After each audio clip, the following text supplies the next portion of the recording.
Saints OC Klint Kubiak talks about Taysom Hill's role, Trevor Penning's development, and Alvin Kamara. This is at the New Orleans Saints practice facility. For some reason, they shoved them outside for these interviews, so can't wait to hear what B-52 bomber or whatever's flying overhead. Let's get right into it. Coach, I talked to Fuaga yesterday, and he said it's helping him acclimate to New Orleans because the playbook is very similar to Oregon State is here. Can you kind of lay it out and how that is helping him? Yeah, I guess this guy's new. I guess this guy asking the question wasn't watching the channel during the draft, because that was the whole point. The whole point of why we got Taysom Fuaga is because he was used to and is good at the wide zone running scheme that Klint Kubiak runs. That's it. He is athletic. He can get out there and do the kind of blocking and run the kind of schemes and all of that Kubiak wants. It was a scheme selection. Everyone knew that. That's why when everyone was saying Olu this and draft this random offensive lineman that Mel Kiper had rated, Klint Kubiak, very intentional. Klint Kubiak said, no, I want this guy. I want Taysom Fuaga because he is a positional fit. We need an offensive lineman, but he is also a scheme fit. So that was a great example of how detailed Klint Kubiak is with everything in his offense. Yeah, I'd say that sticks out in his film, some of the similar concepts and schemes, but I think it's more of a compliment just to his intelligence as a person. He works hard at it. He's smart. He was well coached at Oregon State. You won't have a good gauge with Fuaga until training camp when the pads come on. When do you finally realize he's got it? He can do it at left tackle, not a right tackle like he did in college. Good question. I mean, he was a right tackle his entire career at Oregon State. He's moving to left tackle apparently, thanks to Trevor Penning. But that is worth noting, because at some point, we just believe it's going to work, right? We're just hearing good things, we're hearing positive things, so we're thinking, okay, this transition's smooth. But there could be a moment where they do have to decide, okay, this isn't just an experiment. We are actually going to do this. We are actually going to move him to the left tackle, and he's going to be our cornerstone left tackle. And if he can't do it, then you have to decide, okay, we are going to keep him on the right side. Do you throw Trevor back to the left, or do you figure something else out? So, when the rubber meets the road and they decide one way or the other, that's a huge decision. Well, if he ever thinks he's got it, he's in trouble, But I think he's done everything he can to give himself an opportunity and impressed us early. But it all changes when the pads go on. So, yeah. But he's made of the right stuff, so I'm not worried about him. What do you think so far of the offensive rollout that you guys? Oh my God! How about this guy? Damn! How about this guy coming from? He came from the back. Pause. Was snuck up behind Kubiak. What? I mean, this is an insane. Ladies and gentlemen, if we have any future journalists in the chat, I like to give some interview tips. This is not the way you want to start a question, directly behind the person you're interviewing. You do not want them to be startled whenever you ask a question. This right here, not good. Okay, if you're the guy in the safari hat, you gotta move around to where at least Kubiak can see you. What do you think so far of the offensive rollout that you guys have been able to institute so far? You install and how far you're along?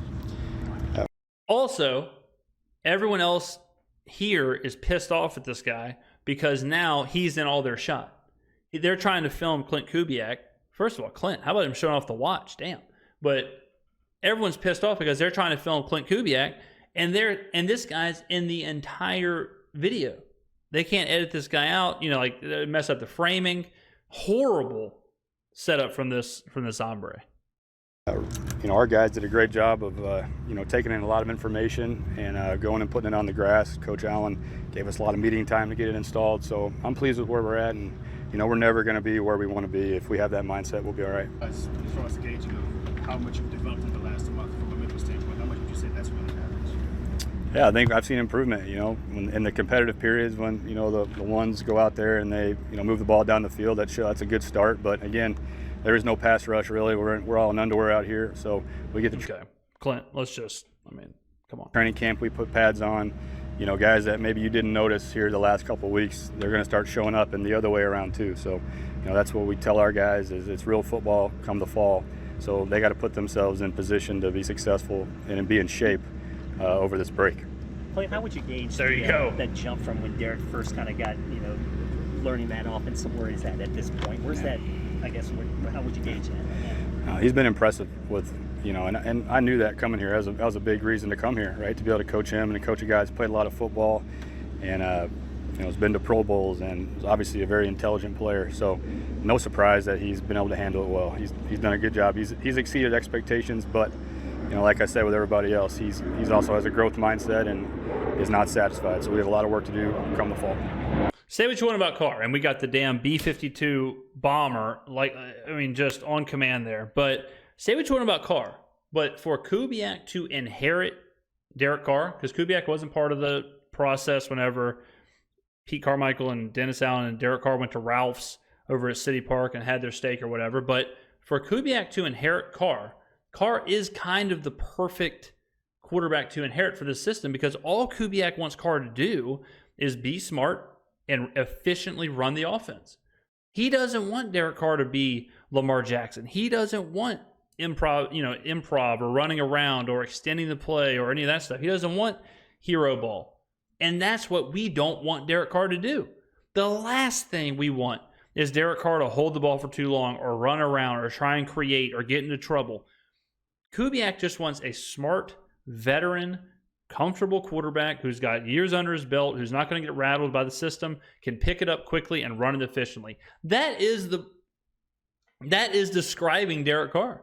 So even if Carr isn't that great of a quarterback, and we believe I have him again at the 17th best quarterback in the NFL on that third tier, somewhere between 14 and 17, that's perfect. Cool. Well, let him just run the system. Just run the system, be efficient, be smart. Okay? I mean, it's a perfect fit. The fact that it just kind of happened on accident, perfect. So what kind of progress have you seen? I mean, it's unbelievable. Trevor Penning, and what are some of the things you want to see him maybe work on before training camp? All right, so in the middle of Top Gun 3, Nick Underhill asked Klint Kubiak about Trevor Penning's progression. So as Maverick comes screeching over the top ahead of PJ's and Matt Bauer's auto group and whatever the hell else is in Metairie, as they come bombing over there, let's hear what Klint has to say. I think Trevor Penning has done everything we've asked him since we got here. Really tough mentality. I like the person. I like the way he works. I like how important the game is to him. And, you know, he's no different than anybody else. You know, we're going to coach him hard and expect a lot out of him. And, you know, we'll see what happens when we put the pads on. Eric before talked about how, along with Trevor and Tolly and even Tolly, they really picked up the playbook and expedited pace compared to what they were expected to. What do you think about how the younger offensive linemen are adjusting and learning their play style? So the question, I don't know if you could hear that, it was kind of low audio, but the question was the young offensive linemen seem to be picking up the playbook quickly. I would say I think Taysom Fuaga, being in at Oregon State, well-coached, Power 5 program, I do think that that transition is easier, you know, which is why a lot of people say, well, just go get an offensive lineman from Michigan. Just go get an offensive lineman from Wisconsin, because more than likely they're going to be asked to do the same thing, and it will be a smooth transition. You go get an offensive lineman from North Dakota State, or North Dakota State's a bad example because they run kind of a pro system too, but you could get someone from like Western Kentucky who's running this air raid type offense. Those offensive linemen may have a tougher transition because they're not really running the same pro style playbook or schemes.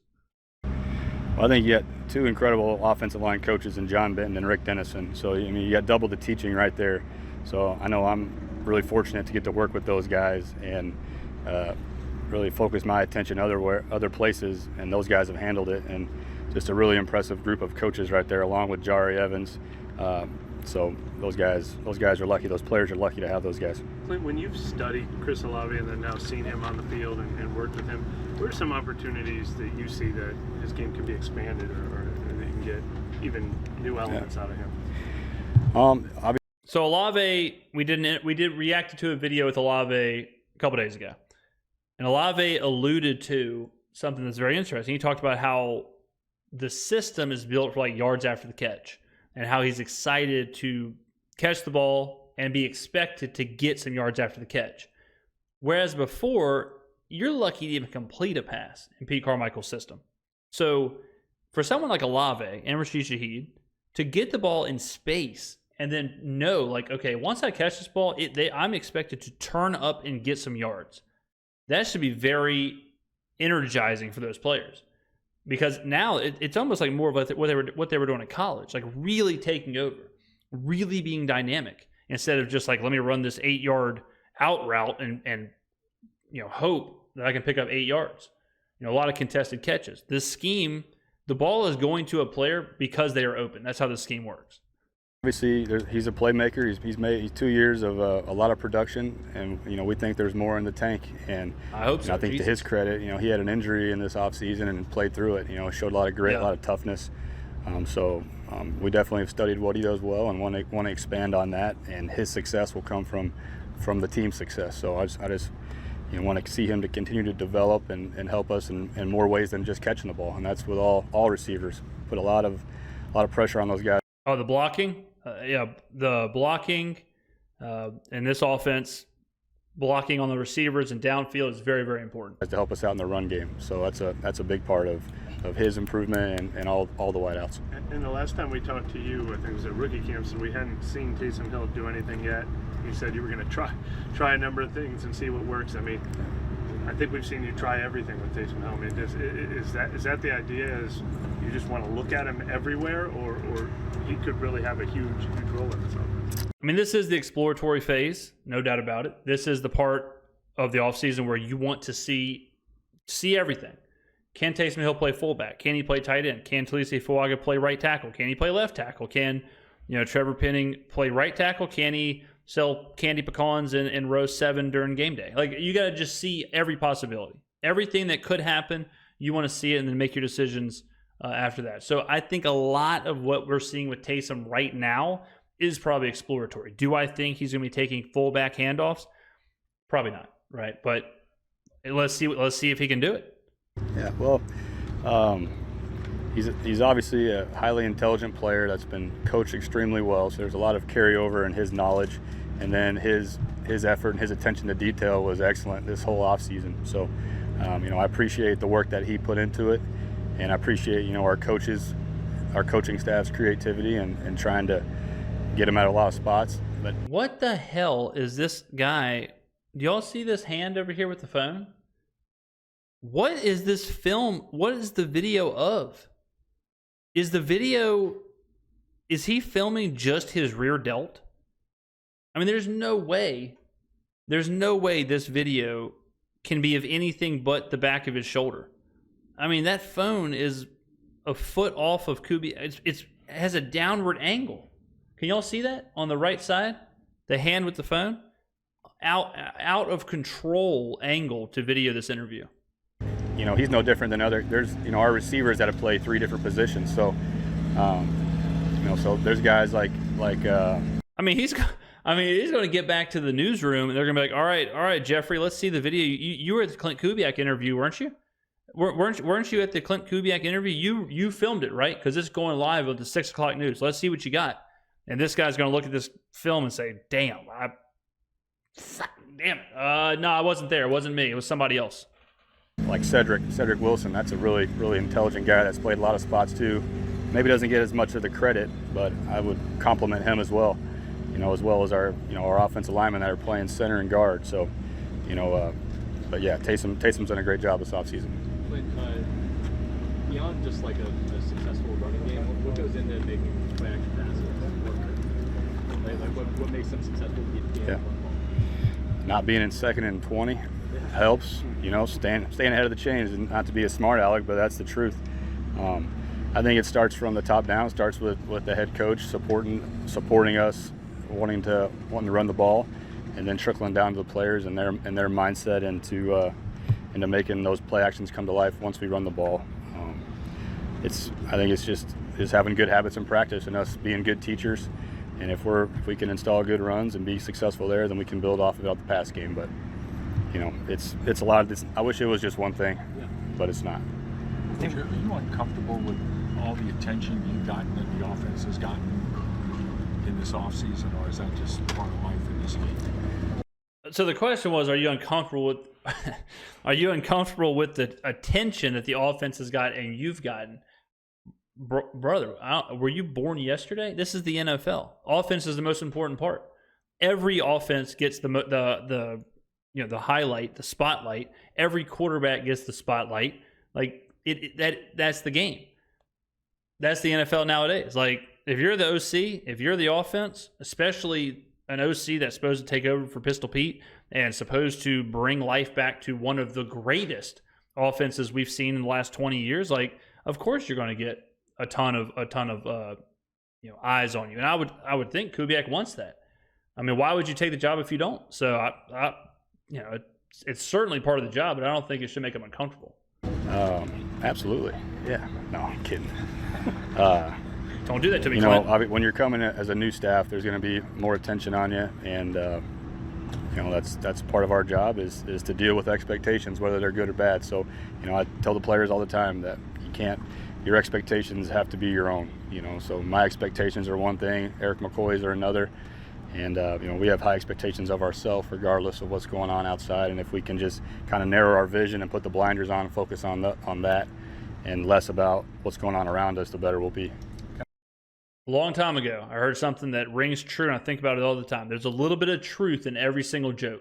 So when Klint said, absolutely, makes me very uncomfortable, even though he said it with a smile, I got a feeling when he lays down at night and he's right before he goes to bed, he's probably thinking like, man, I do not like all these cameras. I do not like the media. I do not like doing these interviews. Kind of as a follow-up, do you feel like you have the players to be one of those top clubs immediately on the offensive side of the ball? I think we're just going to try to go get a first down in training camp and go from there.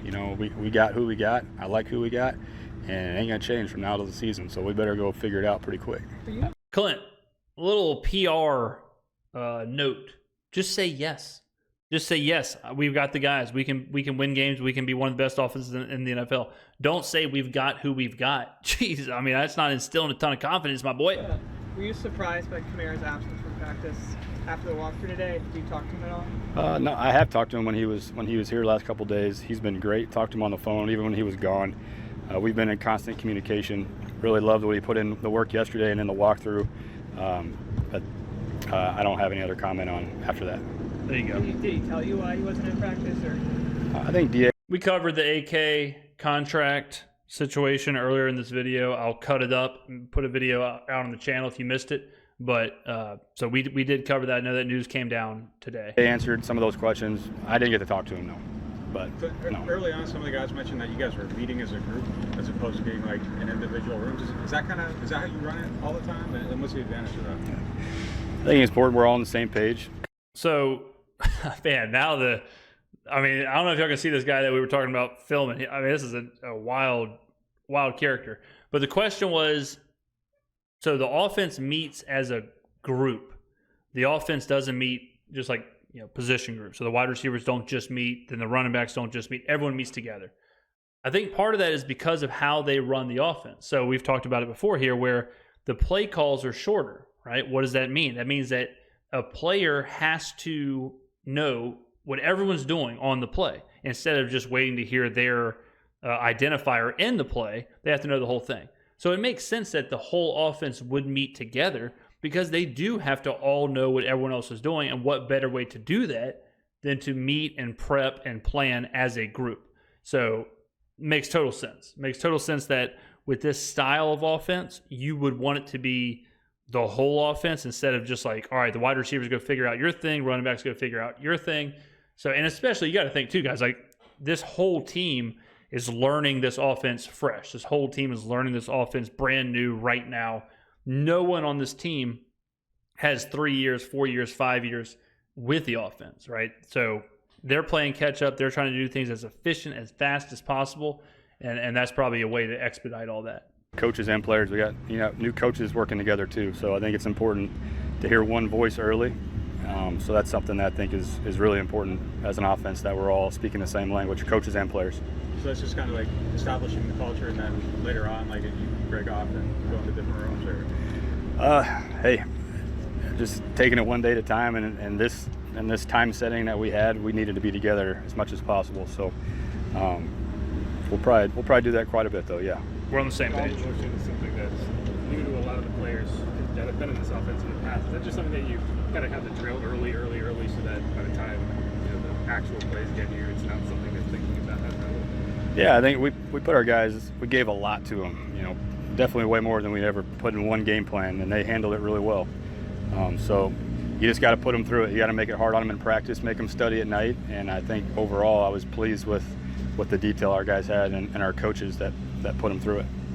DA said Time that for one more.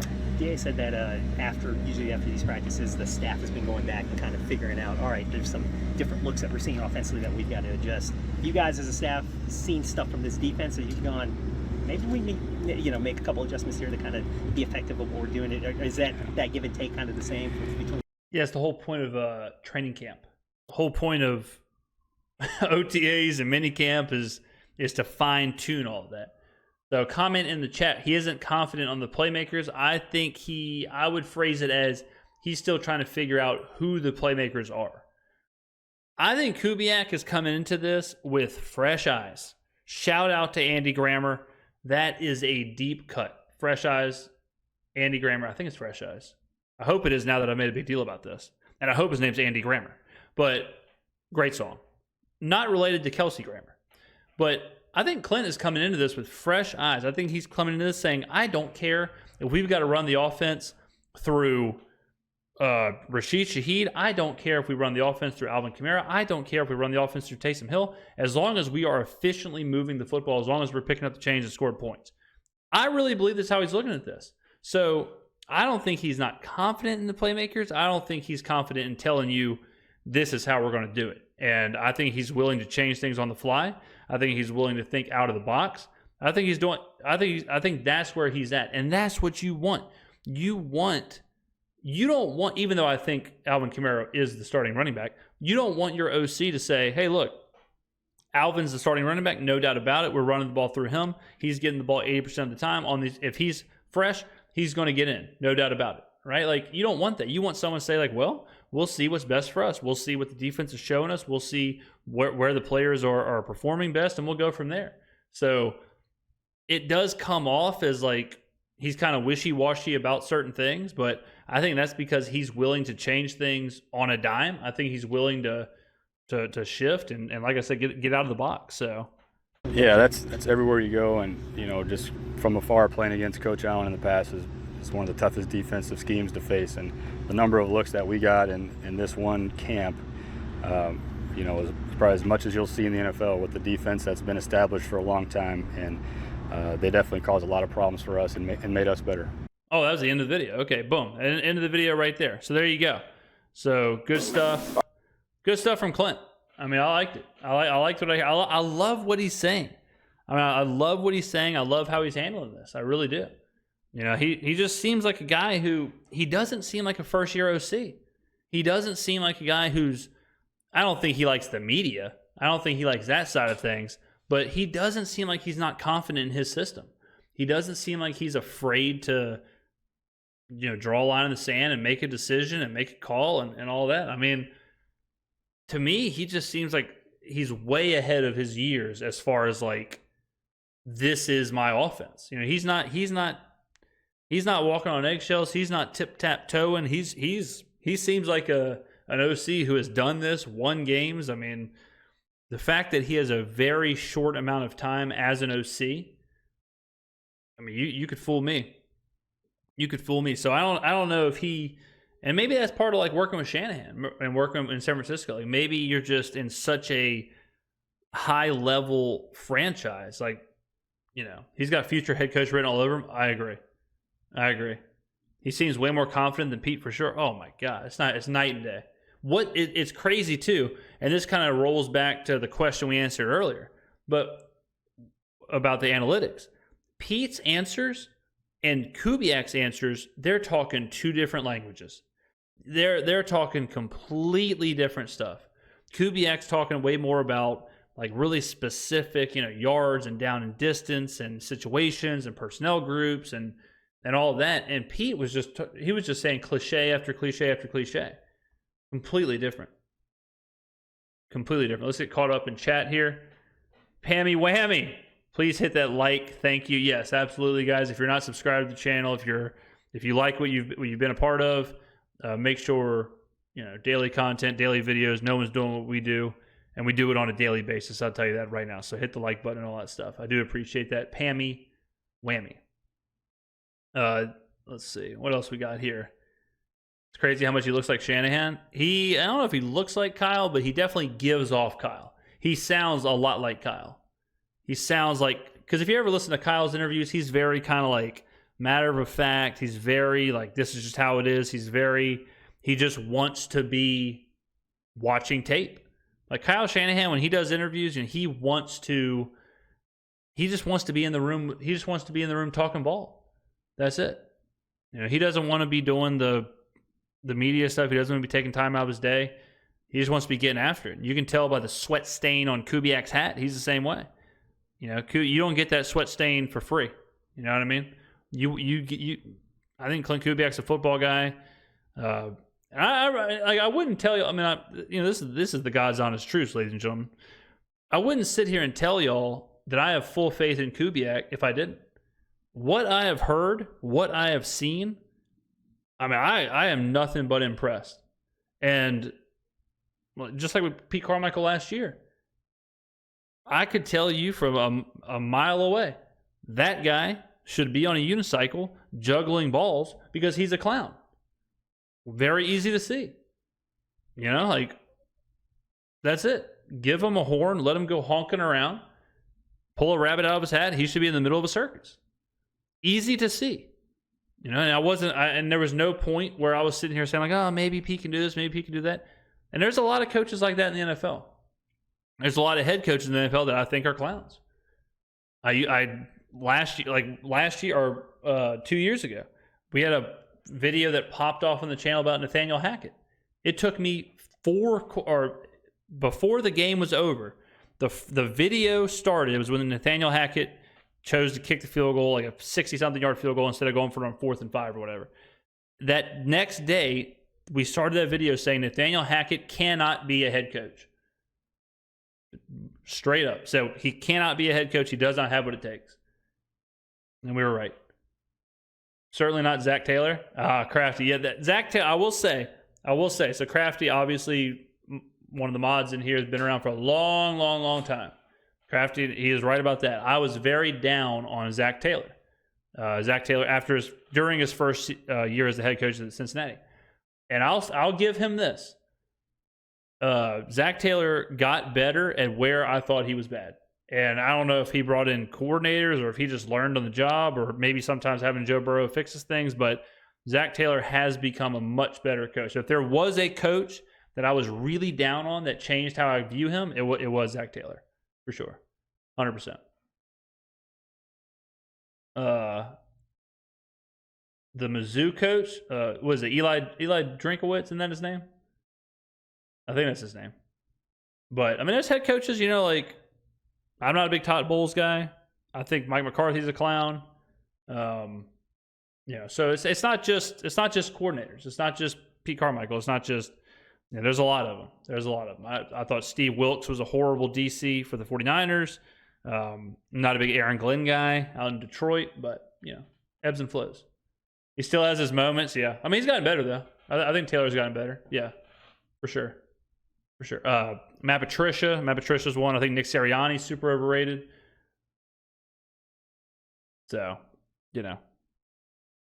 good stuff, man. Good stuff, ladies and gentlemen.